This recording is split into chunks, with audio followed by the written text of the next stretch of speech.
killed my father. I've come for you, Patricide. I can't allow you to leave here, Father. Playboy of the Western world. That's Patricide. Yep.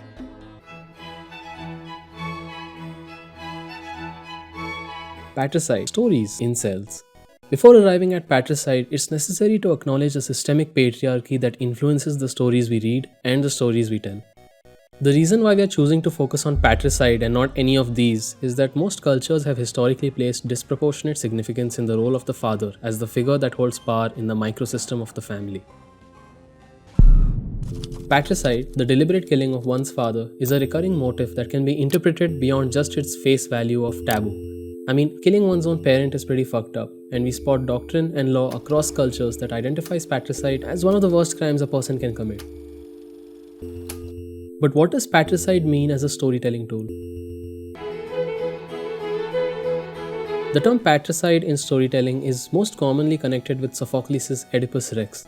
Trust me, you'll sound smarter if you know about this. In a nutshell, the stage play's protagonist, Oedipus, is king of the city of Thebes. Now, Thebes is being ravaged by a plague because no one knows who murdered the previous king. See, Oedipus isn't from Thebes. He's an outsider who was given the throne because King Laius, the previous king of Thebes, went AWOL. Oedipus goes about trying to solve the murder mystery of King Laius, and in the process of sleuthing, realizes he's the murderer. The previous king was in fact some asshole he killed on the highway on the way to Thebes. The real kicker comes towards the end of the play, when Oedipus realizes King Laius was in fact his biological father. Which means the woman who married Oedipus, now the mother of Oedipus's children, was in fact Laius's ex-wife and by effect Oedipus's own mother. Driven to madness by the patricide and incest, Oedipus gouges his own eyes out.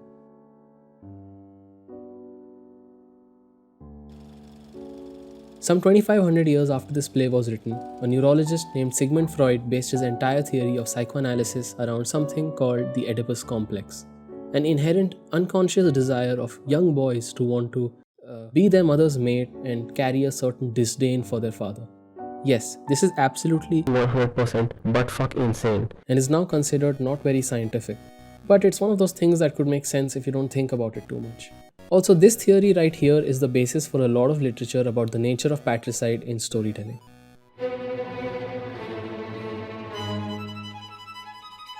Oedipus's beginnings can be expounded to layer into the meaning of patricide in God of War.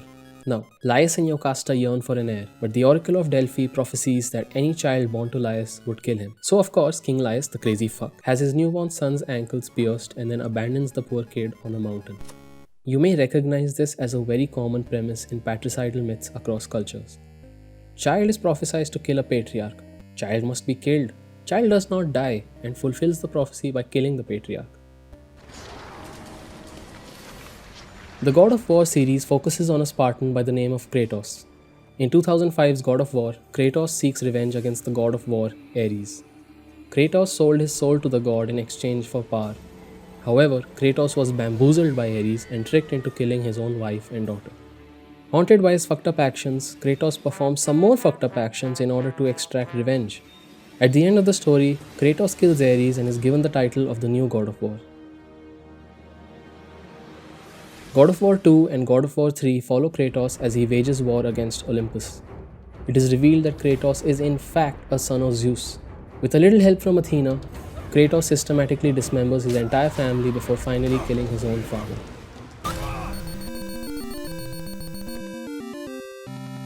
A fundamental premise of the Greek mythos is patricide. Uranus imprisons his kids because, well, they're ugly, and he's castrated by his son Kronos. He warns Kronos that his son will overthrow him, so Kronos starts eating his kids until finally his only uneaten kid overthrows him. Interestingly, Zeus is also warned of revolution, which is why he eats his first wife.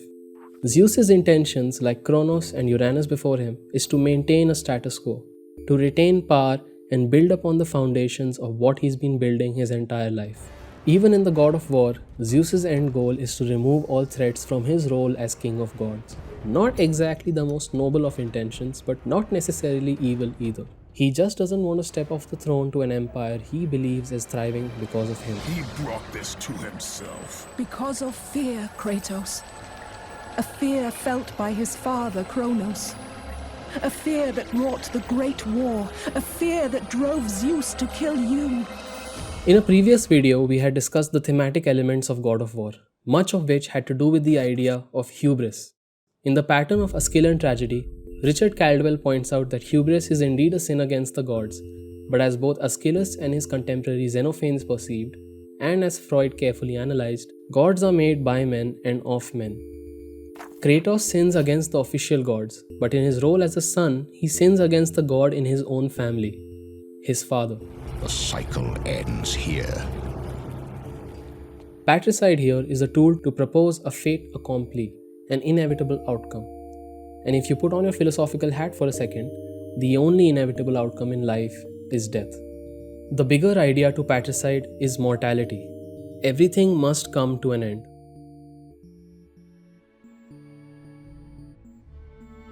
Is this what it is to be a god? Is this how it always ends? 2018's God of War contends with this idea, the inevitability of inheritance, and pits Kratos against his own son with the intention to question the cycle of patricide that seems so often to fulfill destiny in Greek mythology. The cycle ends here. Must be better than this. It's a full circle.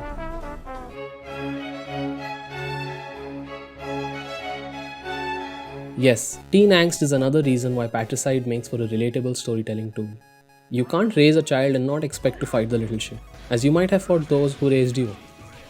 Patricide is the storytelling tool you get when you dial this emotion up to an 11.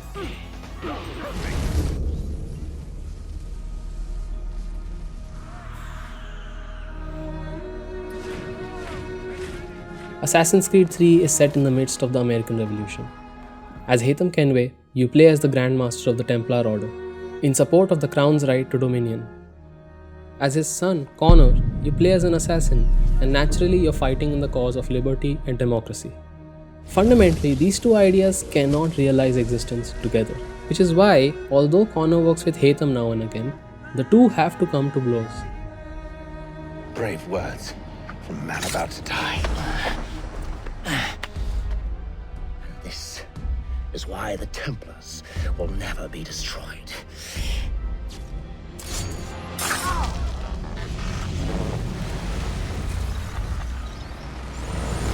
An antiquated order which relies on the conservation of past policies, and a modern creed which seeks to pave a new path forward.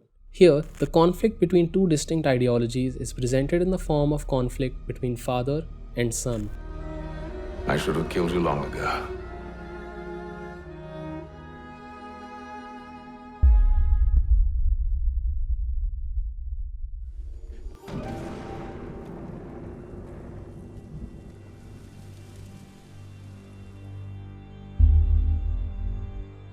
In The Ghost of Tsushima, Jin and Lord Shimura seek the same thing, to extricate the island of Tsushima from the Mongol forces. This common ideal also forms the basis for their eventual conflict. Lord Shimura believes in retaining the system of honor that their society has been confined to, no matter the cost. Jin, on the other hand, breaks the moral code of Bushido, resorting to assassination and poisoning to fight the Mongols. Morality is built in the confines of home. Conflict arises when the child is presented to the world outside. Patricide is a means to simulate this conflict, and the execution of the patriarch is a completion of this betrayal, a signal that the new generation has dawned.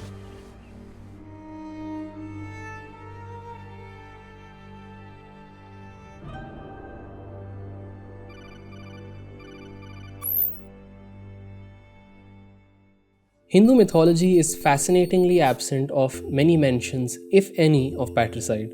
It is, however, rampant with tales of filicide, the father killing the son. One story that is particularly interesting, however, emerges from the 11th century Shiva Purana. Andhaka is an asura, or demon, born when the goddess Parvati places her hand on Shiva's third eye. Now, this demon is extremely deformed and blind. Andhaka is adopted by the king of Asuras and inherits the kingdom following his adoptive father's death. Ostracized for, being ugly and blind, Andhaka performs some wild penance and gains divine vision, a not so deformed body, and semi-immortality. Hindu texts place an emphasis on immortality being conditional.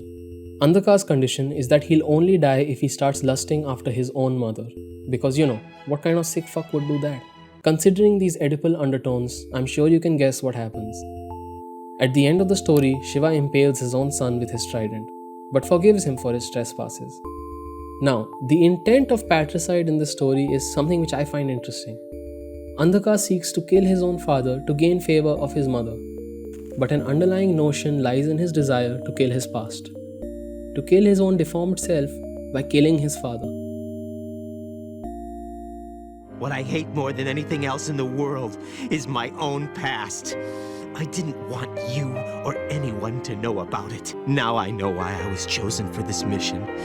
No one can take him on, take him down, except me. Hideo Kojima is 100% buttfuck insane, which is why his stories are beautiful and perfect. Metal Gear Solid 2 follows Raiden on a mission to save a captive president of the United States. Raiden was raised as a child soldier in Liberia, killing prisoners of war and civilians. The kind of life that leaves people traumatized and in denial. But I have nightmares every day. Pieces of the past I can't put together. By the end of the game, Raiden is confronted by Solidus Snake, the man who fathered him on the battlefields of Liberia. By the way, Jack, I was the one who killed your parents. Solidus and Raiden begin an exhausting boss battle, which is kinda cool, and of course, Raiden kills the man who was his adoptive father,